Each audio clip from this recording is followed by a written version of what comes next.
Hello, relatives. Thank you for joining us this evening in our finale for this teach-in series. I would like to take a moment for everybody to take a moment to acknowledge that wherever you may be tuning in from, that you are on native land. She'eya Talia Boyd and She, Torich Eatney and Shle, Toy Haglini, Bashichin, Clash Dashachedo, Tobaha Dashanella, not na Georgia Eshawan, Hat Aldenet Sanshle. Good evening, I'm Talia Boyd, and I am from the Bitterwater clan, born for water flows together. My my maternal grandfather is from the Red Bottom clan, and my paternal grandfather is from Water's Edge. Thank you everybody for joining us this evening. We are going to go ahead and kick off and start with our panelist bios. And so I want to go ahead and start with Miss Julia Bernal. Miss Julia Bernal is from the Sandia Pueblo and is also Yuchi and has a lineage to Taos Pueblo and the Creek Nation. She has a BA in English and Literature that focuses on psychoanalytical theory. She has received her Water Resource Technician certification through the BIA, the Bureau of Land Indian Affairs. She is also currently enrolled in a dual degree master's at the University of New Mexico in Water Resources, Policy Management, and Community and Regional Planning.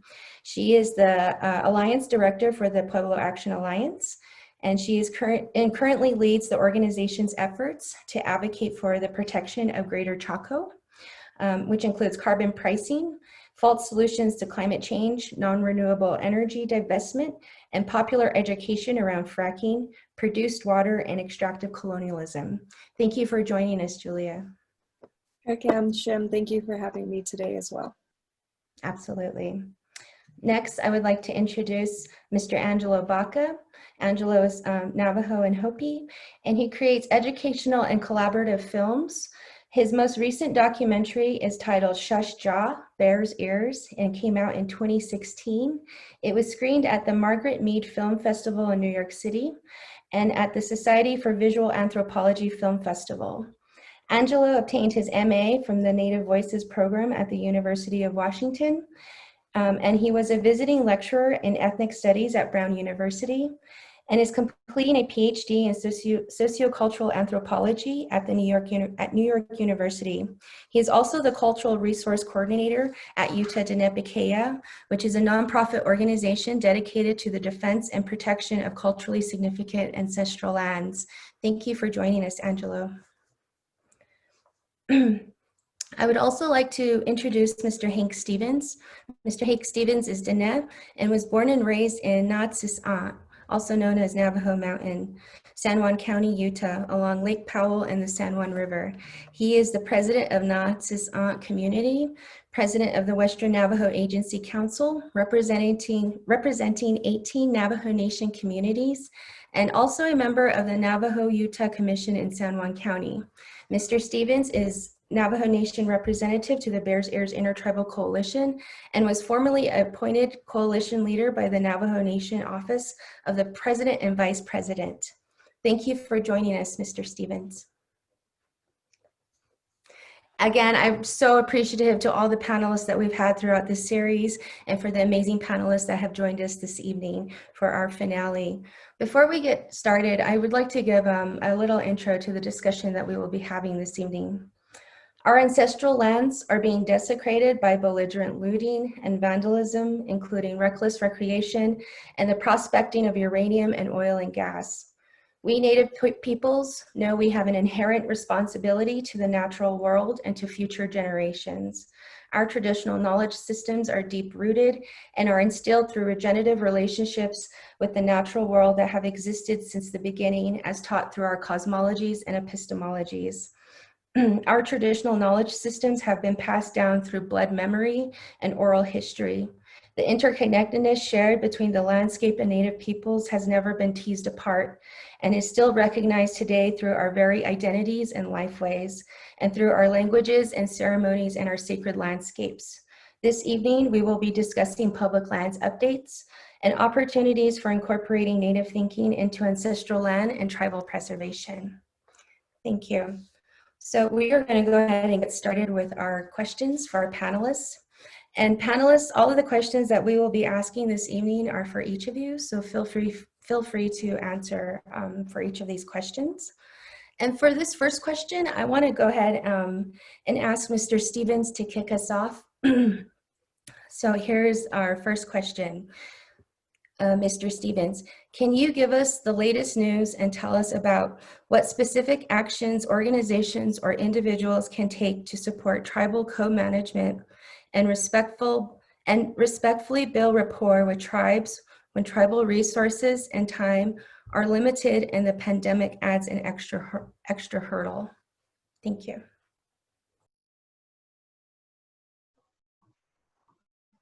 Thank you for the question, Shiteja. In our clanship, I guess it's said that the Bitterwater clan is actually the Manali's and also the flowing together.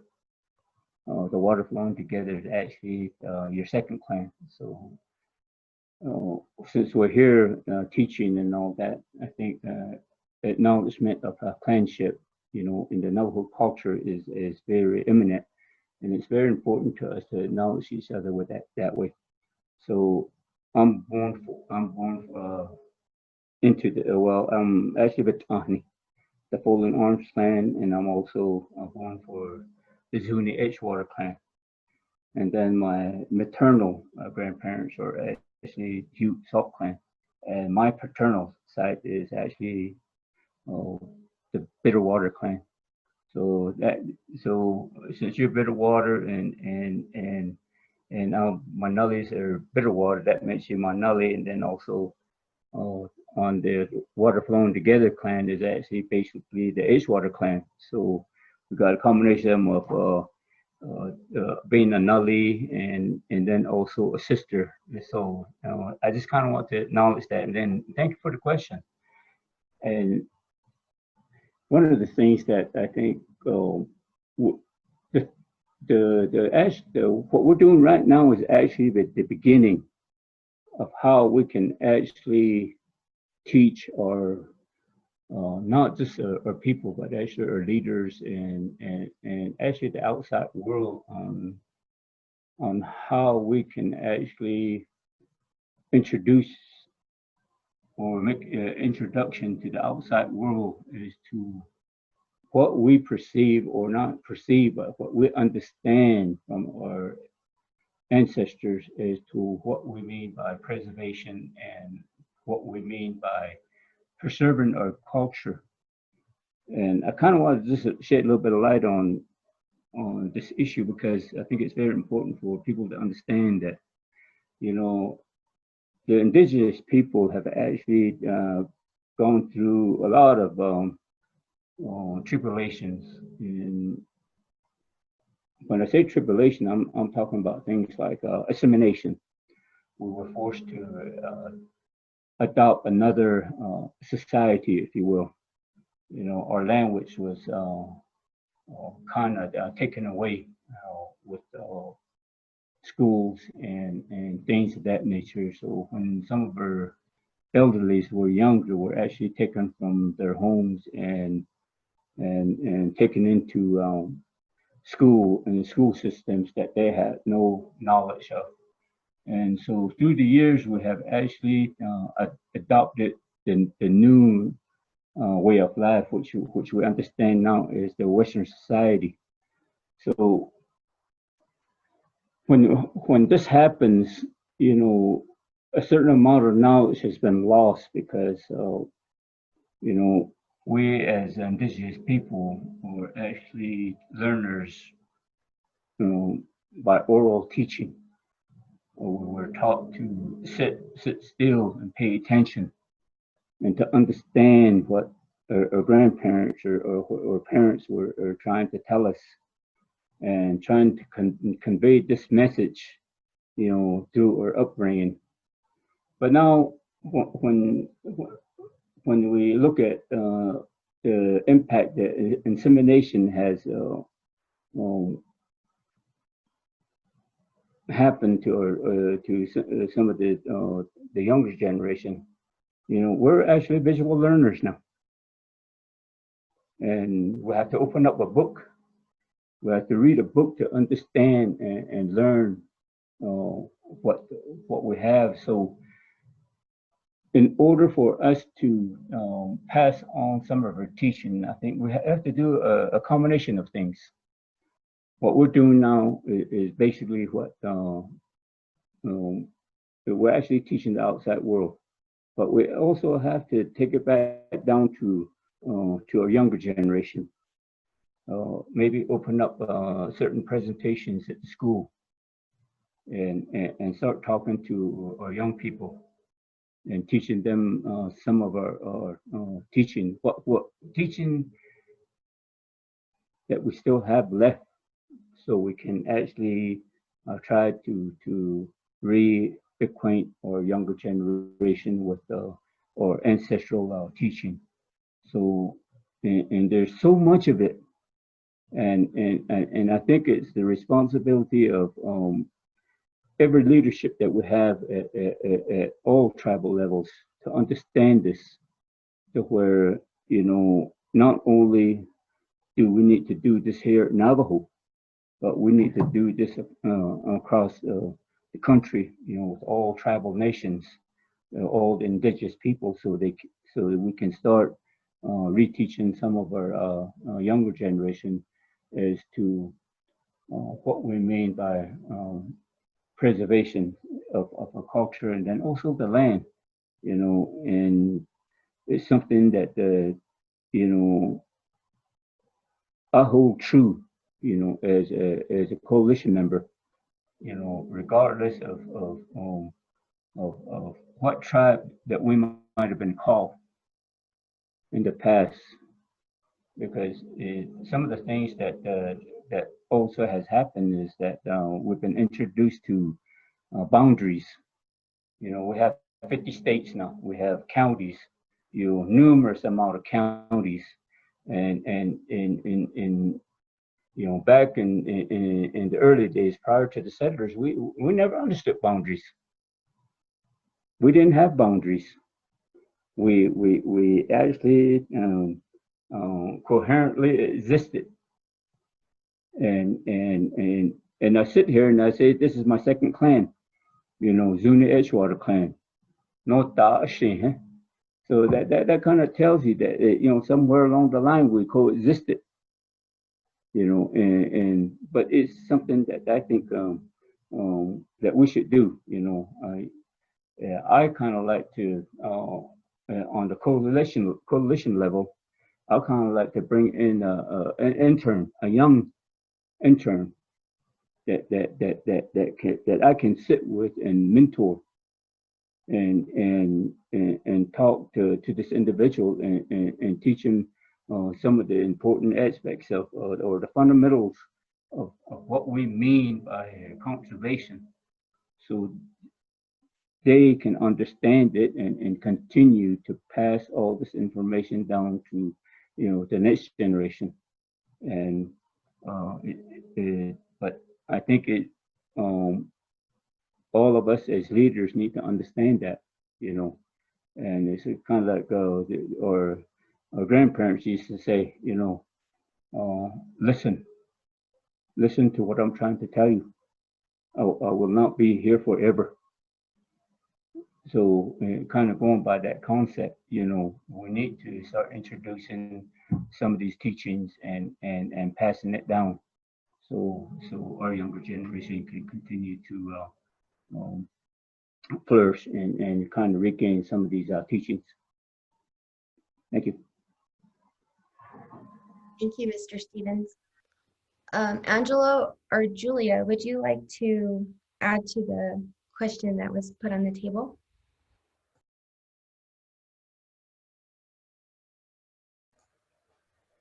Angela, if you would like to go, that's fine.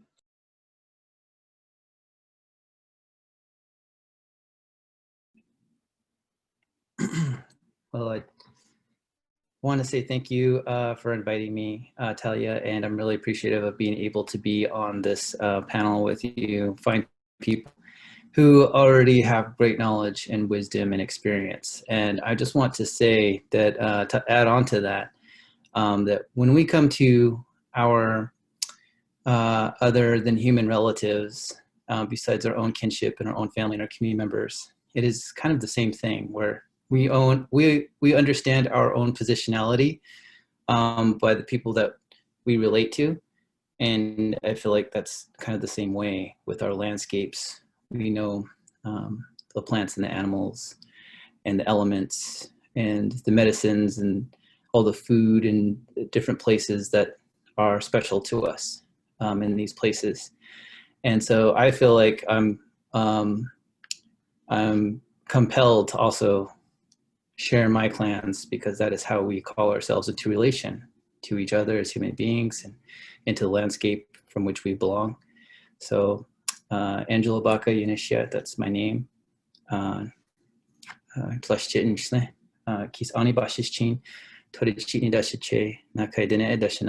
So already we share two clans in common, Talia, so we're related. We're basically real close. 2 out of 4 is not so bad. And also to my relative there, Hank. So that's kind of one of the ways that we do this. We understand like who we're responsible to as family members, as community members, as tribal members, and even to sometimes the wisdom that's already in those clanships and those relationships.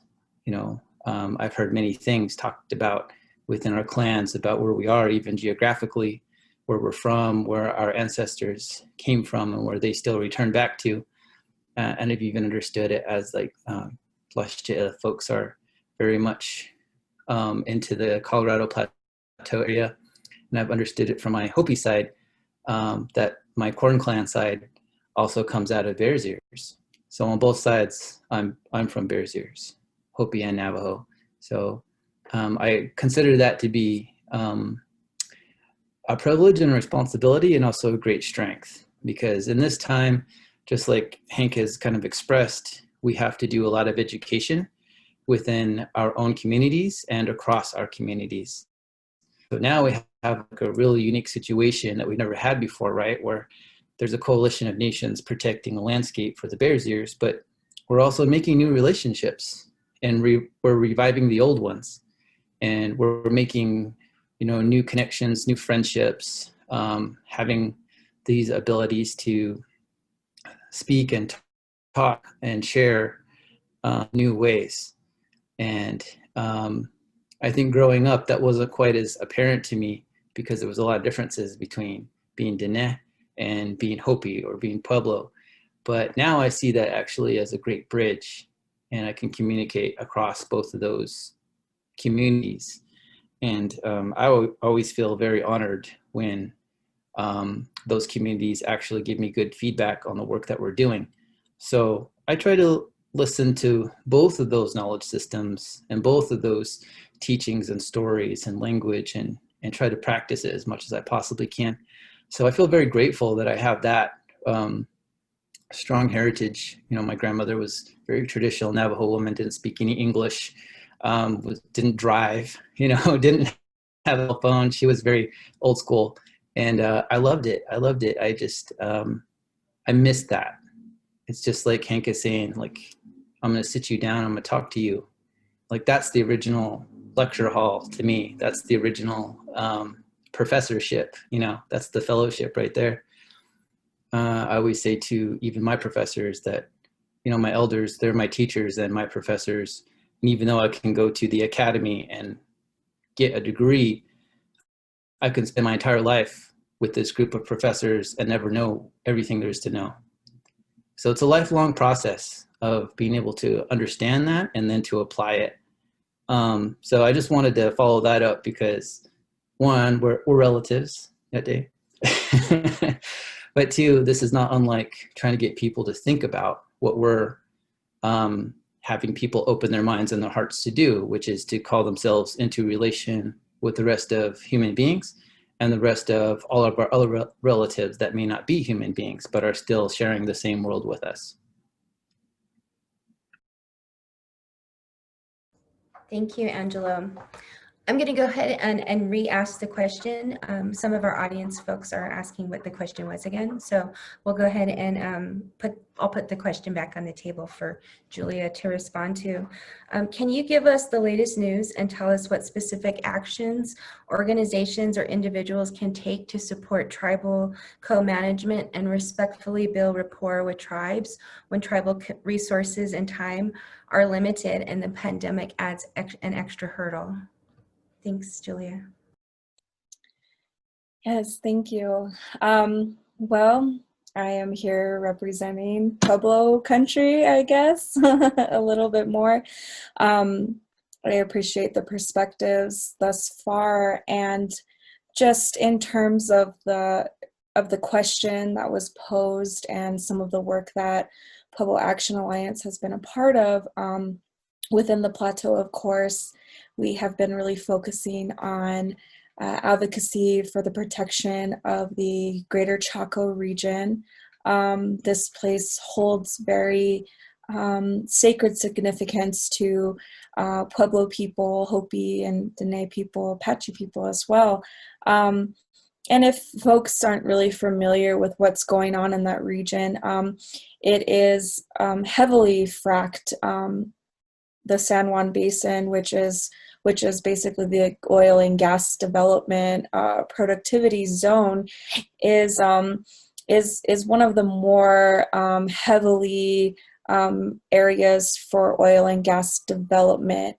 There are over 4,000 active wells in the area, and recently there has been a newly drafted resource management plan that basically will further the oil and gas development in that region. I believe the resource management plan has proposed an additional 3,000 wells.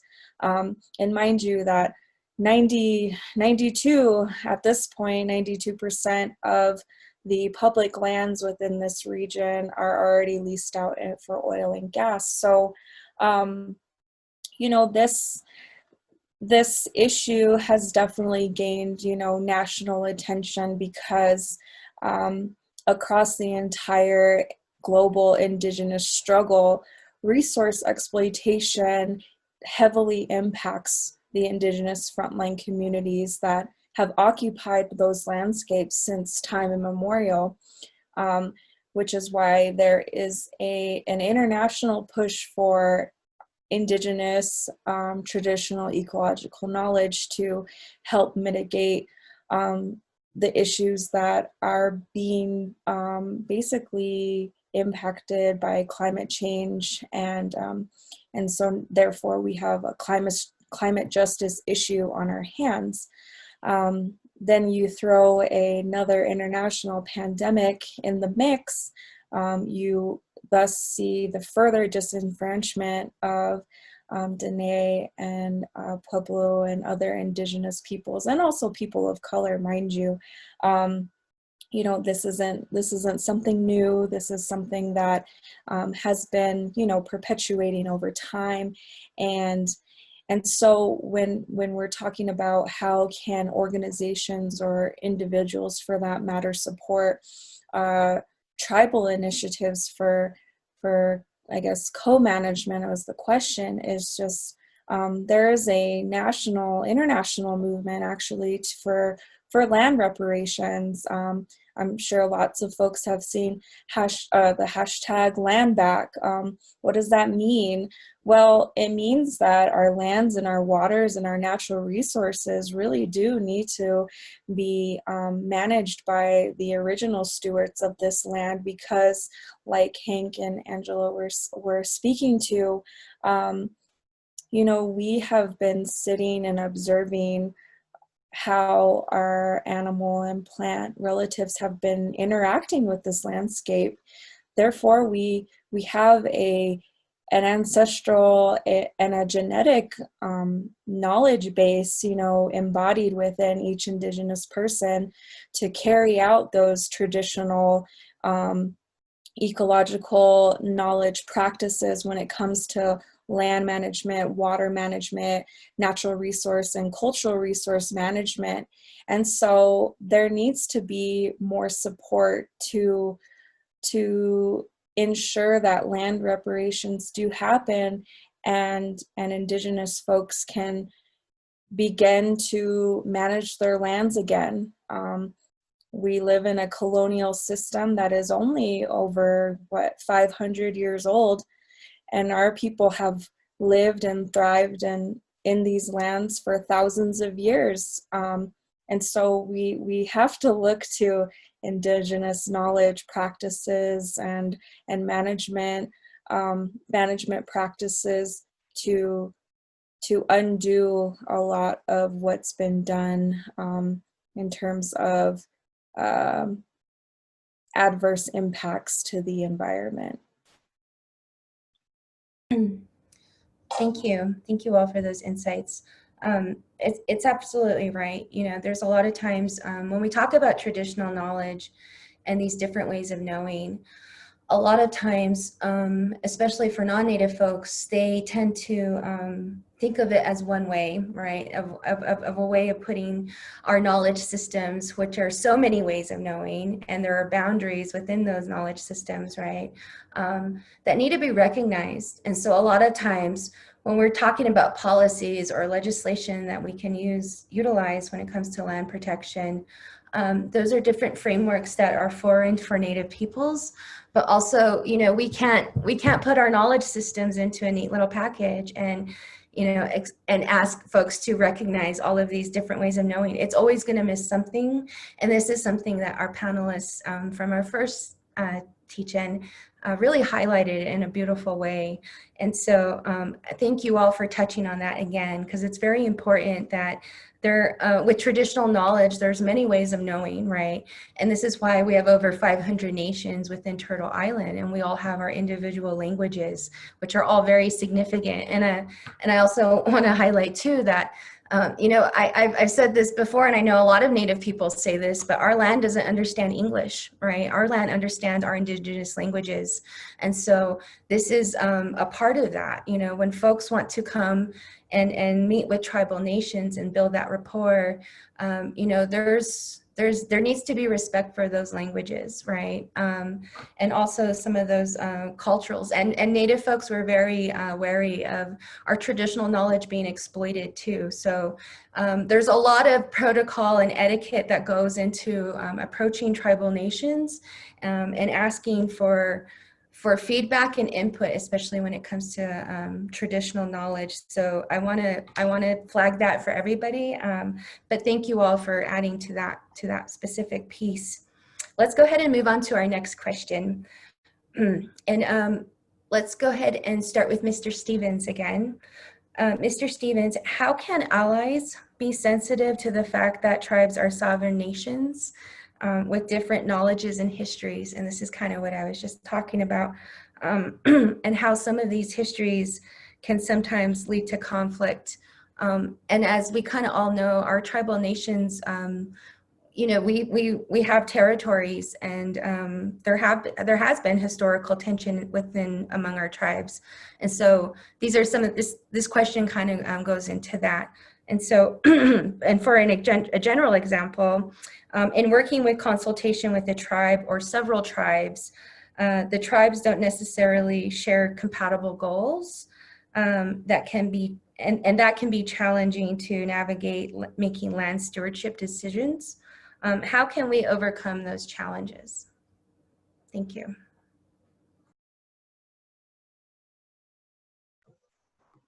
Thank you for the question. I guess we can, this question, I think we can sit here, you know, for a few hours discussing this, but I think to make it simple and to where people can understand it. Earlier, I mentioned that we didn't create borders or boundaries. The indigenous people, you know, we kind of live on this continent that we hold true to our hearts. So we actually didn't create any type of boundaries. The Earth itself actually just created its own natural boundaries. And today we call it the rivers. Some are magnificent in they flow in a large quantity. And it trickles all the way down to small minor rivers. And then some are only seen during the monsoon seasons. So we kind of look at that, then, you know, we have actually lived in a world that was completely available to all the indigenous people. And at the beginning of this teaching, you know, I sit here and I think when you mentioned that there's 500 nations in the world, and then I'm sitting here thinking, who says the first prayer in the morning? I know it's not the Navajo Nation. It has to be someone back east along the shorelines of the Atlantic Ocean. One of our indigenous people is actually saying a prayer out there early in the morning, right before the sun rises. And then all them prayers start transitioning to the west. Every nation, if they still hold on to their tradition and culture, they actually acknowledge the morning sunrise. They actually recognize human life. They actually acknowledge the land, the vegetation that Angelo was talking about, the waters. And this is what this land that we live on actually provides. Then the universe. And who ends the last prayer? Is it the indigenous people out on the coast of the Pacific Ocean? Or is it another indigenous people in the middle of the Pacific Ocean in Hawaii? But we live in a world that continues to revolve in a circle. So we live in these prayers every day, but we don't acknowledge it.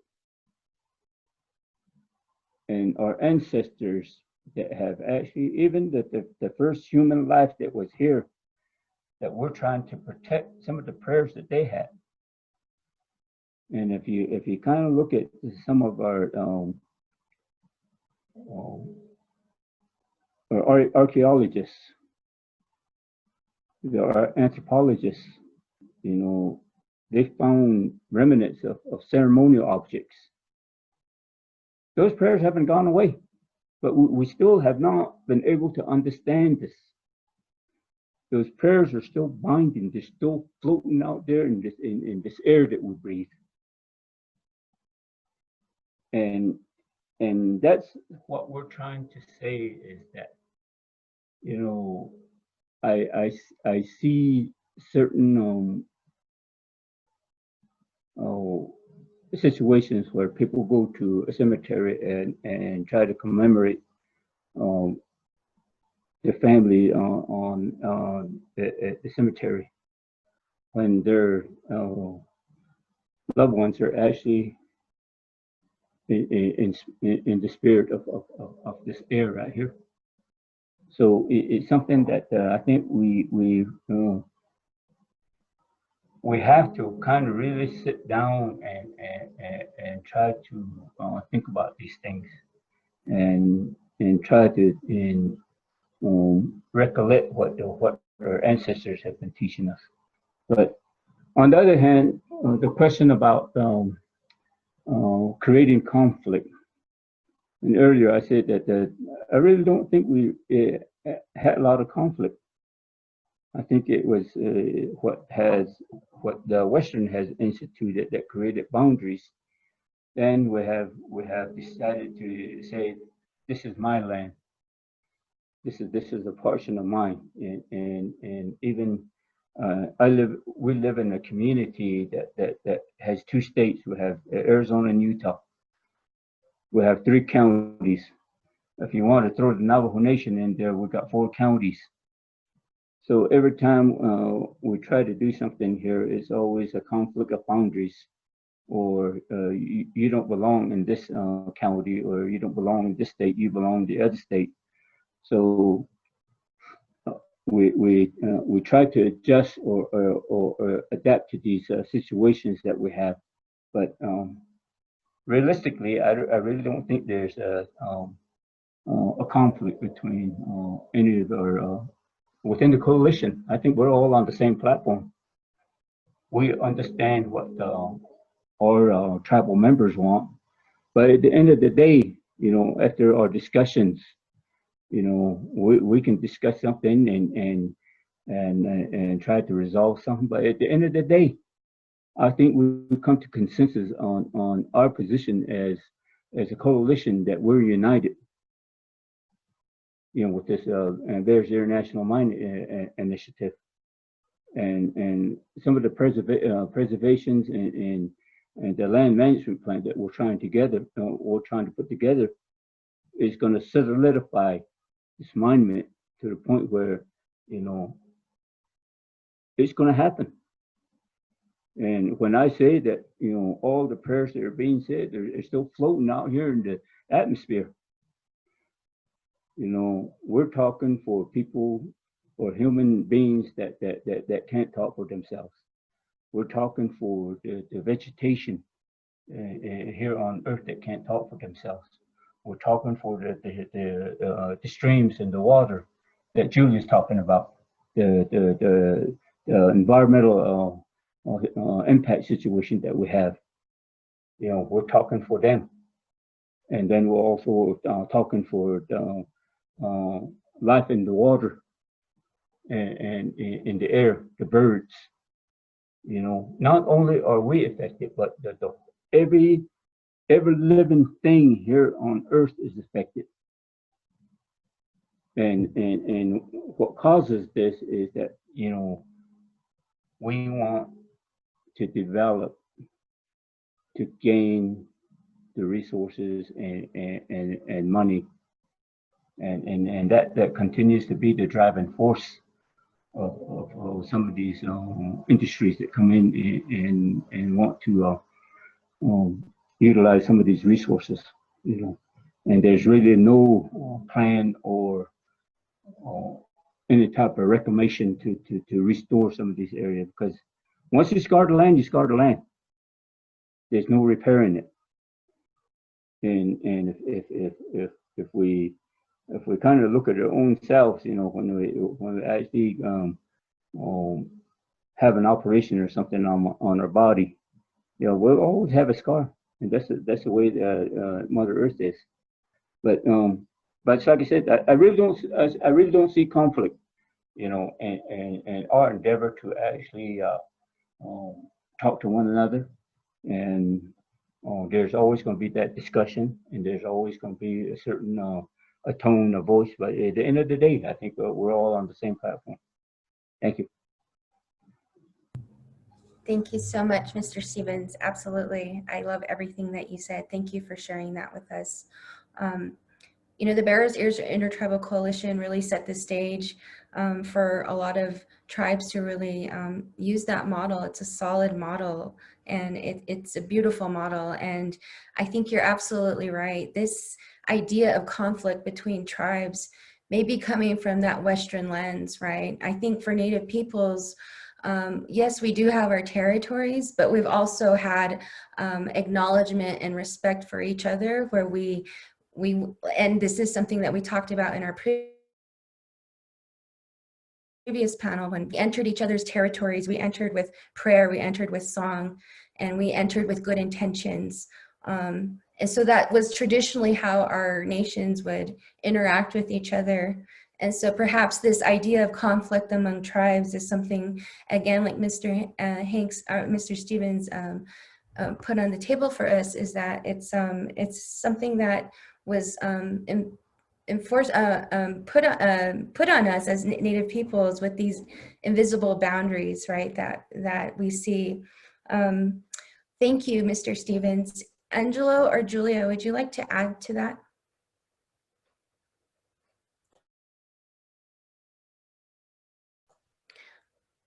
I can add a little bit more in terms of maybe what is happening in the Chaco region. Specifically, we the Pueblos also have a lot of stake in what's going on at Bears Ears, and we have been observing and watching the fight as it's been unveiling. Within the greater Chaco region, unfortunately, we do at times, well, we have, very consistently been in conflict, more so with the federal government, with the Bureau of Land Management and the Bureau of Indian Affairs. More so recently, the All Pueblo Council of Governors had proposed that tribes who wanted to participate would help co-create a ethnographic study.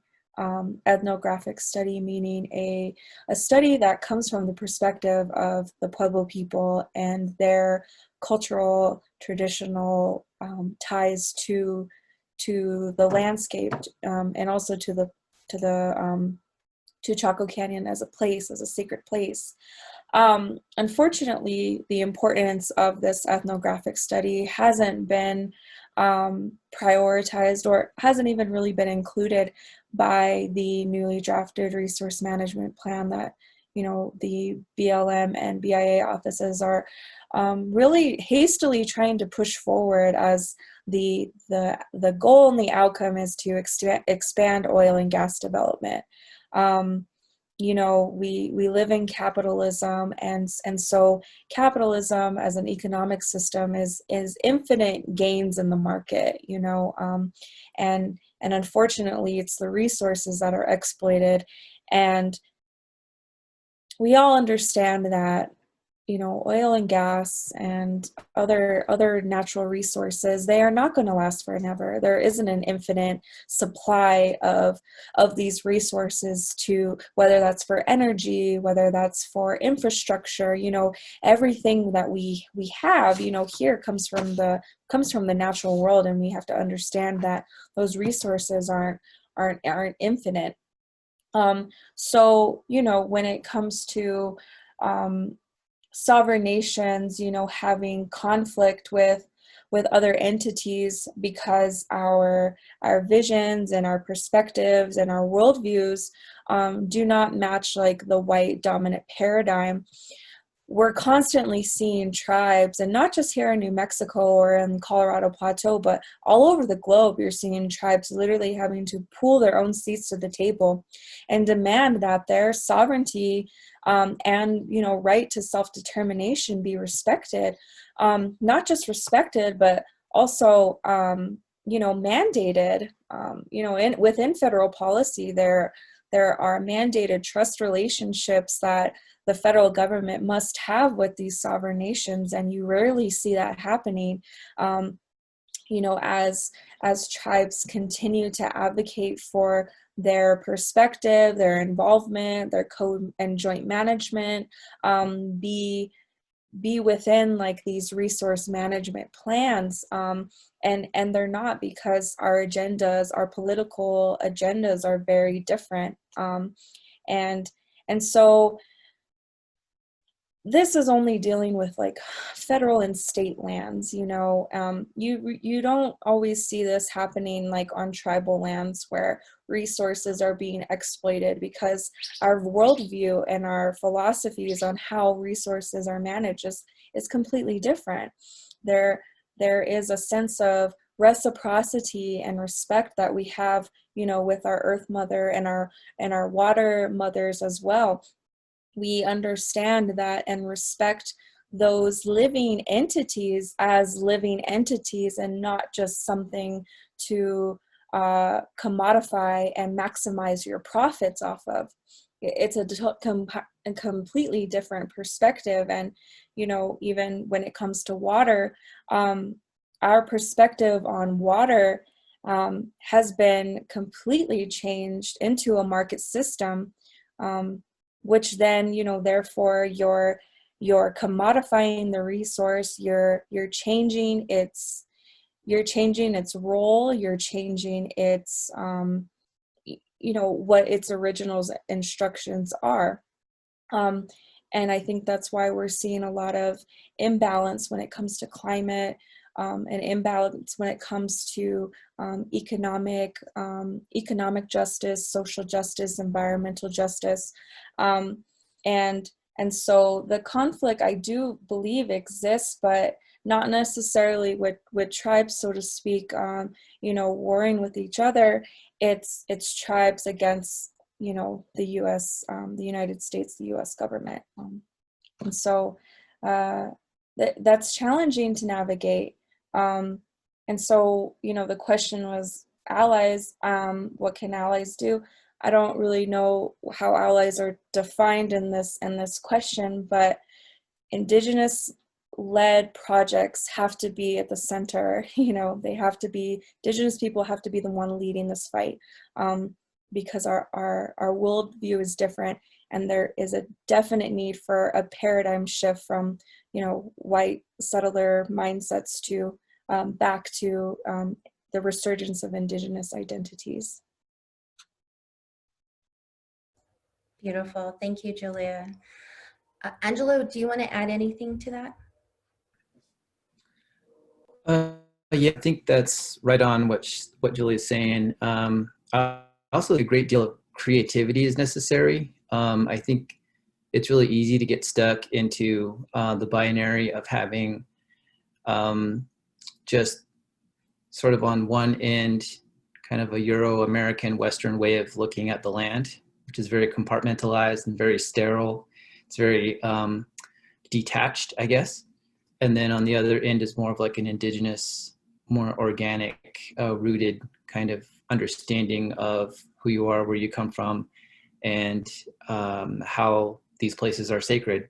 And so people fall all kinds of different areas along the spectrum. And I don't think it's really that productive just to say you're this or you're that. I think there are a lot of people who are kind of still learning and understanding, but they do get conditioned and socialized in this culture, American culture, to think in only one way, which is like a Western academic sort of way. And I think that kind of really starts with everyone first, because it's not really going to do that much good for us to keep trying to, you know, have one way of doing things if people are only just used to having the same old way that they understand it. So, I mean, I think that goes for pretty much everybody. I think that's the challenge of the coalition is that, you know, we've never been here before as 5 tribes. Historically, they've been kind of, you know, at odds with each other. And I guess even in some contemporary senses when it comes to land issues. But I think it's the most important, compelling, interesting, and humanizing story of everything that, you know, when we're talking about this, it's like the relationships that are being healed and being made with the coalition, just the simple idea of that unity and solidarity can happen, and that people can set all their issues of the past at the door and sit down together and focus with one heart and with one mind about protecting a sacred space. That's incredible to me. And it's motivating, it's inspiring, it's positive, it's role modeling. I'm spurred to actually encompass that and do it myself, because I see my elders doing it, I see our leaders doing it, and it makes me hopeful and positive. And I can say very, very little of the last 4 years has been that. So if we look back now and just on the historical time frame, and I think this is another thing where we need to be creative about it, that's an amazing achievement. That's an incredible accomplishment, you know. And we're talking about like years, we're talking generations, we're talking before this country was even the United States, right? And they're able to just move from that and grow and heal and look to the future. And that, I think that's a useful exercise too, is like, how can we as people look at a future, multiple futures, right? Because everyone is just thinking about like, oh, this is the end of this is not going to be good. There's a limitation on this and that, but I think it's all about being creative. It's about being innovative, being collaborative. It's about being able to heal ourselves and each other. And that in turn, I think is going to be helped and supported by the land. It's going to be helped and supported by the prayers and the ceremonies and the elders. And so I take a very long perspective and approach on all of this, because it is a dire situation. Like, I mean, be realistic, but it's also a real hopeful one, because we're at the intersection now. It's like what we do now is going to determine the direction for the future. That's what I'm looking at. Yeah, history is in the making. And we are the living ancestors right now. Thank you all so much. We have about 6 minutes left of this panel, and so we won't be able to get through all of our questions, unfortunately. And these are some really complex issues and some really big questions that I've been asking our panelists, and I know a lot of our audiences have been wanting more, and we need more of these conversations. So this is just the beginning of longer dialogues that need to happen, not only amongst Native peoples, but across the board with our allies and our non-Native relatives. So thank you all for sharing your perspectives and your knowledge on those issues and those questions. So there's 3 other questions that we have, and I want to go ahead and pull one from the hat and just put this one out on the table, and this is for all of you to go ahead and answer again too. But just in your own words, what does tribal consultation look like to you personally? How do you see tribal consultation? And Mr. Stevens, would you mind kicking us off? Tribal consultation. I really don't see any friction in talking with other tribes. I think we kind of pretty much have an agenda, but the agendas that we have to actually establish this conservation plan is basically the same. You know, even though we might have different culture, but I think our ceremonial practices and the actual root of our tradition and ceremonies. And earlier I was saying that we acknowledge the earth, we acknowledge the universe, and then we also acknowledge the atmosphere. We actually acknowledge the east, south, west, and north, you know, in different languages, but we basically say the same type of prayer that our ancestors have taught us. And that's what I meant by who actually says the first prayer in the morning. And when you look at it, you know, the sun actually rises from the east, so all the tribal nations from the east actually start the prayers, and the process keeps going until the later part of the evening or at night. So consultation-wise, you know, and it's imminent in any type of consultation. There's always going to be a certain type of language that might be on the table, but as we sit there with an open mind, and I've heard leaders say that, you know, take all the negative things that you might have and leave it outside the door. Come in with a clean mind.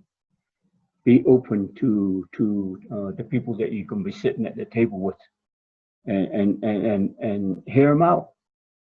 And then and while listening, you can digest what this individual is trying to get across to you, and try to understand his position. And with that, and that's what I mean by the end of the day, we actually come to consensus on what we're talking about.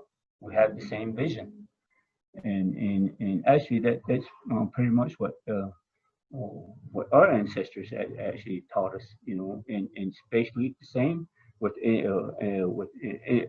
all the tribal members. Thank you. Absolutely. Thank you, Mr. Stevens. So we have about 2 minutes, so we're going to go ahead and start wrapping up our session here. Again, I would like to thank all of our panelists this evening for sharing their wisdom and their knowledge with us. We are so deeply grateful to have you join us here this evening. And for all the panelists that have joined us throughout this teach-in series, it has been very enlightening and inspiring, and I am so honored to share space and time with all of you. And I know that this series has been very powerful.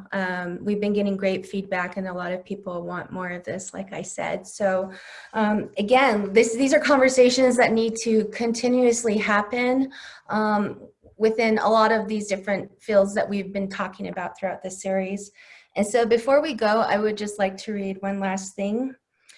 Traditional knowledge needs to be included in land management, and tribes need to be involved in the decision-making processes related to cultural landscapes, from the identification and description of the cultural values, to the nomination, to the implementation, the education and long-term outcomes. Traditional knowledge allows an integrative approach to stewardship by maintaining stable relationships with the natural world. It is important to recognize how results differ between consultation and real involvement with Native peoples. When we listen to the concerns, values, needs, aspirations, and priorities of Native communities, there's ample potential to build and shape robust working partnerships that are authentic, equitable, and inclusive. So I want to go ahead and end with that.